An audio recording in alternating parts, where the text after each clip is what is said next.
The alarm shriek that cut through Nexus 7's main engineering bay wasn't the standard proximity warning. Commander Thyra Nex recognized it immediately as she sprinted down the corridor, her forearms already reaching for emergency protocols. This was the sound every station commander dreaded, a quantum drive cascade failure. "Report," she barked as she burst into the engineering section, her violet skin flushing darker with stress. Chief Engineer David Torres looked up from a diagnostic panel, his dark hair disheveled and grease streaking his uniform. He'd been on Nexus 7 for exactly 3 weeks, the newest addition to her engineering team. Most of her staff still whispered about the human who'd transferred from a backwater research station. "Drive containment is failing," David said, his voice steady despite the crisis. "We've got maybe 6 hours before the quantum field collapses completely." Thyra's blood chilled. Evacuation time for 50,000 residents. 14 hours minimum, David's brown eyes met hers. "Commander, if this thing goes critical, it won't just destroy the station. The gravitational cascade will create a black hole that'll consume everything in a 3 light-minute radius." The weight of command settled on Thyra's shoulders like a lead cloak. Nexus 7 wasn't just a trading station. It was home to beings from 12 different species, a marvel of cooperative engineering that had taken 40 years to build. 3 nearby systems depended on it for commerce and medical supplies. "Options?" she asked. Her senior engineering staff exchanged grim looks. Vex Moraine, her Caltharian lead technician, spoke first. "The containment matrix is beyond repair. The quantum resonance chambers are completely destabilized. We follow evacuation protocol and hope the fastest ships can outrun the gravitational collapse." "No," David's voice cut through the resignation. Every head turned toward him. "There's another way." Thyra studied the human engineer. In 3 weeks, she'd learned that David Torres approached problems differently than anyone else on her staff. Where her other engineers saw rigid systems and established protocols, David saw flowing patterns and interconnected possibilities. "Explain," she said. David moved to the main holographic display, his fingers dancing across the controls. A 3-dimensional model of the quantum drive materialized, pulsing angry red at multiple failure points. "Look at this," he said, highlighting specific areas. "Everyone's treating this like a mechanical failure, but it's not. It's a harmony problem." Vex's secondary arms twitched in irritation. "Engineering isn't music, human." "Isn't it?" David's grin held no humor. "Quantum mechanics is all about resonance, frequency, and wave interaction. Your standard approach tries to force the system back into rigid parameters. But what if we don't fight the dissonance? What if we work with it?" Thyra leaned closer to the display. As station commander, she'd studied quantum theory, but David was describing something that existed in no manual she'd ever read. "The containment field is collapsing because we're trying to maintain perfect harmonic resonance," David continued. "But perfect resonance is actually unstable. It's like trying to balance a pencil on its point, technically possible, but any tiny disruption creates catastrophic failure." He manipulated the hologram, showing wave patterns flowing through the drive core. In jazz improvisation, musicians intentionally introduce controlled dissonance to create stability. The tension between notes actually strengthens the overall harmony. "You want to deliberately destabilize a quantum drive." Vex's voice rose 3 octaves. "I want to give it room to fluctuate within safe parameters, instead of forcing it into an impossible perfect state." David's hands moved across the interface, showing potential modifications. "We introduce controlled harmonic variations that allow the quantum field to self-adjust." Thyra felt something shift in her understanding. David wasn't just talking about engineering. He was describing a completely different philosophy of how complex systems could function. "Show me the calculations," she said. For the next hour, David outlined his approach while Thyra's engineering team peppered him with increasingly desperate objections. The mathematics were sound, but the method violated every principle of quantum drive engineering. "This is madness," Vex declared.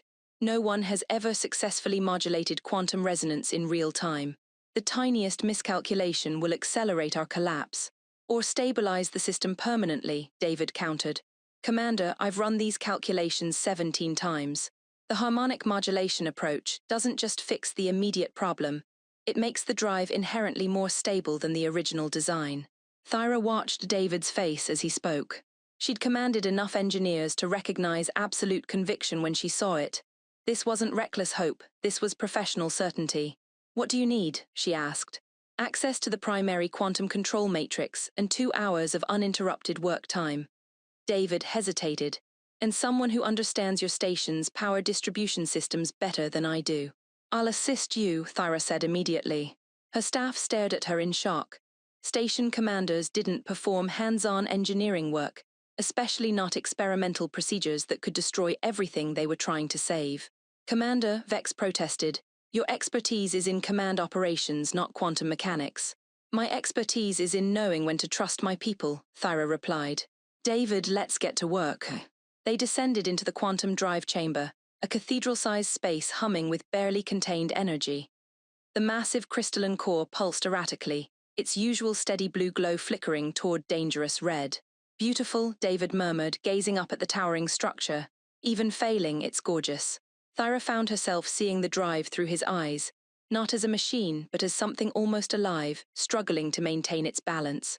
Talk me through what we're doing, she said as they approached the control matrix. David's hands were already moving across the interface panels. First, I need to map the current dissonance pattern. Every quantum drive develops its own harmonic signature over time, like a musical instrument. This one's been forced into perfect resonance for so long that it's developed stress fractures in the quantum substrate. Numbers flowed across multiple displays as David worked. Thyra watched him analyze patterns that would have taken her team days to decode. How did you learn to see systems this way? She asked. David's smile was genuine this time. My grandmother was a jazz pianist. She taught me that the most beautiful music comes from the spaces between the notes, not the notes themselves. When I studied quantum mechanics, I realized that particles behave the same way. They exist in probability spaces, not fixed positions. So you treat engineering like improvisation. Controlled improvisation, David corrected. I still follow the laws of physics. I just don't insist that every solution look like the ones in the textbook. For 40 minutes, they worked together in perfect synchronization. Thyra handled power distribution and system monitoring, while David orchestrated the delicate process of introducing harmonic variations to the quantum field. She found herself anticipating his needs, routing power to different systems as he called for adjustments. Commander, David said softly, I need you to manually override the safety protocols for the next sequence. If my calculations are wrong, this will trigger immediate cascade failure. Thyra's hands hovered over the override controls. One mistake would kill everyone on the station instantly. She looked at David, seeing not just professional confidence but something deeper. A human engineer who approached impossible problems with intuitive brilliance she'd never encountered. Do it, she said, engaging the override. David's fingers flew across the quantum modulation controls. The massive drive core began shifting through different harmonic frequencies, its glow cycling through colors that shouldn't have been possible. It's working, Thyra breathed, watching the stability readings climb. Not yet, David murmured, sweat beading on his forehead. I need to find the resonance sweet spot where all the frequencies lock into stable variation. It's like tuning an orchestra where every instrument is playing a different song, but they all need to harmonize. The drive core's pulsing began to settle into a complex rhythm, not the steady beat of perfect resonance, but something that flowed like music. Thyra realized she was holding her breath. There, David said, his voice filled with wonder. Listen to that. The quantum drive was singing. Not literally, but the harmonic vibrations created an audible pattern that resonated through the chamber. Instead of the mechanical hum of force stability, the drive core produced something that sounded almost organic, alive and breathing. Status report, Thyra called to the engineering bay. All readings green, came Vex's stunned voice through the communicator. Drive stability is at 112% of normal parameters. Commander, that's impossible. Apparently not, Thyra replied, watching David make final adjustments to the harmonic matrix. As they climbed back toward the main engineering level, Thyra found herself walking closer to David than protocol strictly required. You saved 50,000 lives today, she said. David shook his head. We saved them. I couldn't have done this without someone who understood the station's systems well enough to make real-time power adjustments. Your command knowledge made the difference. Most engineers would have tried to take full credit. Most engineers don't understand that the best solutions come from collaboration, not individual brilliance. David paused at the engineering bay entrance. Commander, I have a proposal. Oh, this harmonic modulation approach could revolutionize quantum drive design across the galaxy. but it'll require extensive testing and refinement.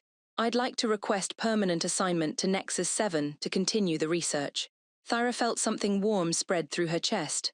I'll approve that request immediately. This station needs engineers who can see beyond conventional solutions. And I need a commanding officer who's willing to trust impossible ideas.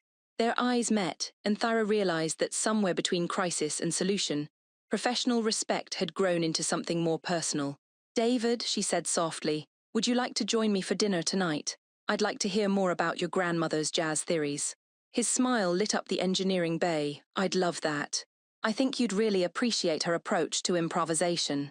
As alarms finally fell silent across Nexus 7, Thyra Nex reflected that sometimes the most important discoveries came not from following established procedures, but from being brave enough to trust a human engineer who treated quantum mechanics like music.